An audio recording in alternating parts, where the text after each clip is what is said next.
Здравейте! Този урок е на тема гласни звукове и ударения в думата.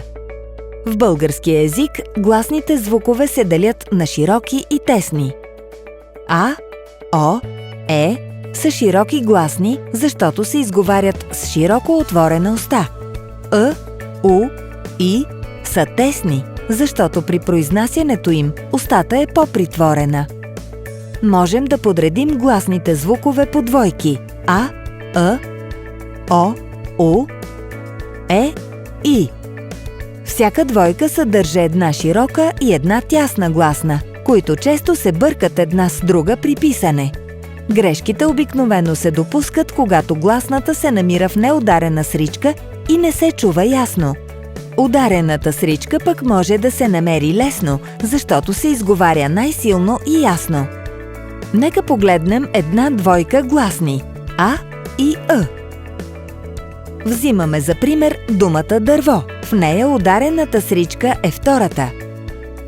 Отбелязваме я със знака за ударение. Тъй като тя се чува най-ясно, трудно можем да сбъркаме правописа на гласния звук О. Първата сричка обаче е неударена. Гласният звук Ъ не се чува ясно и може да се сгреши.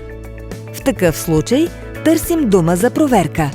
В нея трябва гласната, за която се колебаем, да е в ударена сричка. Например, взимаме думата дървен.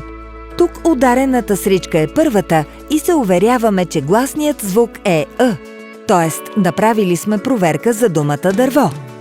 Когато се колебаем за правописа на дадена гласна и не можем да намерим подходяща дума за проверка, правим справка в правописен речник. Ако ви харесва да учите с Академико, абонирайте се за канала и гледайте още видеоуроци!